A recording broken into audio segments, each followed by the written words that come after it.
নমস্কার বন্ধুরা, স্বাগত সবাইকে নতুন একটা ব্লগে। তো আজ হচ্ছে 23শে ফেব্রুয়ারি, রবিবার। আর এখন বাজছে সকাল প্রায় 9টা। তো আজকে ব্লগটা এখান থেকে শুরু করছি।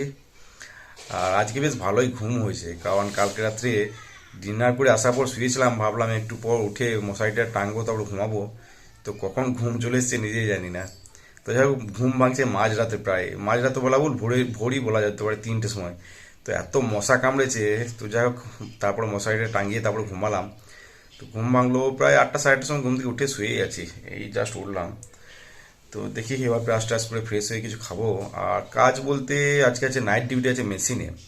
তো মেশিনের নাইট ডিউটি মানে যে মেশিনটা আছে, তো মেশিনের ভেতরে কোনো জায়গা নেই আর কি। তো বাইরে খোলা আকাশের নিচে ডিউটি করতে হবে।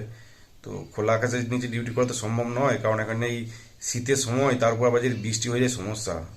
তো দেখি পলিথিন ব্যবস্থা করতে হবে। আর ট্রলিটা লাগানো আছে ওখানেই, তো উপরে টাঙতে হবে পলিথিন, সাইডেও পলিথিনের ব্যবস্থা করতে হবে দেখি। তো চাটা খাই, তারপরে দেখি কি ব্যবস্থা করা যায়। তো নিচেতে গেলাম রান্নাঘরে, আর রান্নাঘরে গিয়ে নিলাম মুড়ি। আর মুড়ির সাথে ছিল অমলেট, আর এদিকে ছিল পেঁয়াজ কুচি আর ধনে পাতা, আর এদিকে ছিল গরম গরম লাল চা। তো অমলেট মুড়ি আর চা খাওয়ার পর চলে এলাম ওপরে। তো টিফিন তো হলো, তো এবার কয়েকটা টুকটাক কাজ আছে, সেগুলোই হবে আর কি। কাজ বলতে আজকে তো রেস্টের দিন, কাপড় টাপড়গুলো কাচা হবে, সেগুলো ছাদে মেলবো। আর নাইট ডিউটি করা পলিথিনটা দেখি ঠিক করতে, কয়েক জায়গা ছেড়ে গেছে, সেগুলো ঠিক করতে হবে। আর এদিকে আম গাছটা তো মারা গেছে কয়েকদিন আগে, তোমাদের দেখালাম। তো সেটা কাটতে এসছে, কাটা শুরু হয়ে গেছে মনে হয়। তো নিচেতে যাই, একটু দেখে শুনে কাটাতে হবে, কারণ স্পেস খুব কম। আর গাছটাও বড়, তো ডালপাল কেটে কাটলে তারে পড়তে পারে, এদিক ওদিক পড়তে পারে, তো দেখে শুনে কাটাতে হবে আর কি। তো নিচেতে যাই, পরে কথা হচ্ছে আবার তোমাদের সাথে।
তো ফাইনালি গাছ কাটা কমপ্লিট, এই যে একদম জায়গাটা ফাঁকা হয়ে গেছে।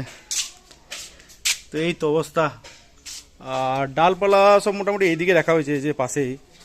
তো এগুলো পরে ছোট ছোট করে টুকরো করে সাজিয়ে রাখা হবে, পরে জ্বালানি হিসাবে ব্যবহার করা হবে। আর গদি বলতে তোমাদের দেখিয়ে দিচ্ছি বাড়ি একবার,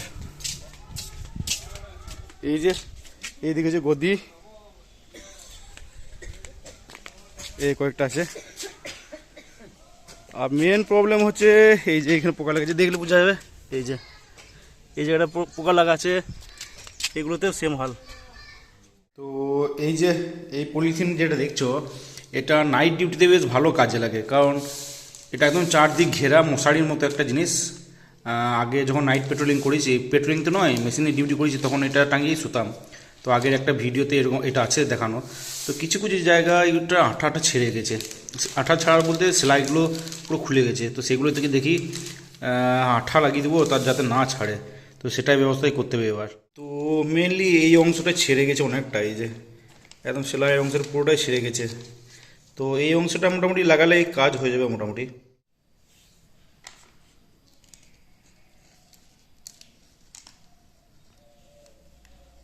তো আঠা লাগানো কমপ্লিট। আর আঠা লাগানোর পর স্টেপলারও মেরে দিলাম, যাতে আরও মজবুত হয় আর কি। তো কতটা মজবুত হবে এটা টাঙানোর পরই রাত্রে বোঝা যাবে। তো বাড়ির সব টুকটাক কাজ কমপ্লিট করার পর প্রায় 1:30টার সময় বসলাম লাঞ্চ করতে। আর আজকে লাঞ্চে ভাতের সাথে ছিল কাঁচা পেঁয়াজ দিয়ে আলু সানা, এদিকে পালং শাক সানা ছিল পেঁয়াজ দিয়ে, আর ফুলকপি আলু ভাজা ছিল, আর ছিল ডাল। তো এই ছিল আজকে লাঞ্চ। তো লাঞ্চ করার পর উপরে এসেই শুয়েছিলাম, আর কিছুক্ষণের মধ্যেই দিলাম লম্বা একটা ঘুম। 2000 years later.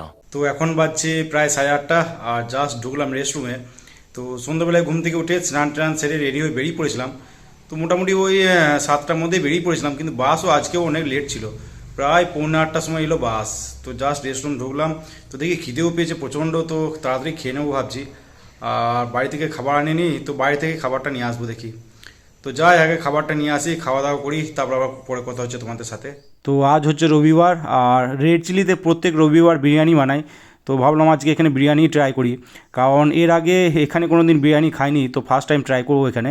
তো চিকেন বিরিয়ানি নিলাম 1 প্যাকেট, আর 1 প্যাকেট চিকেন বিরিয়ানির দাম নিল 110 টাকা মতো। তো যাই হোক, সেখান থেকে চিকেন বিরিয়ানিটা নিয়ে তারপর চলে এলাম রেস্টরুমে। তো রেস্টরুমে এসে মোটামুটি ওই 9টার মধ্যেই বসে পড়লাম ডিনার করতে। তবে বিরিয়ানির প্যাকেটটা খুলে একটু হতাশই হতে হলো, কারণ রাইসের পরিমাণ এত কম, অর্ধেক প্লেটও ভর্তি হচ্ছে না, এই যে হাফ প্লেটের থেকেও কম। আর এদিকে ছোট্ট মতো একটা আলু, তাও আবার খোসা ছাড়েনি আলুটার। আর এদিকে চিকেন লেগ পিসটা সাইজ দেখো জাস্ট, ছোট্ট মতো একটা চিকেন লেগ পিস এই যে।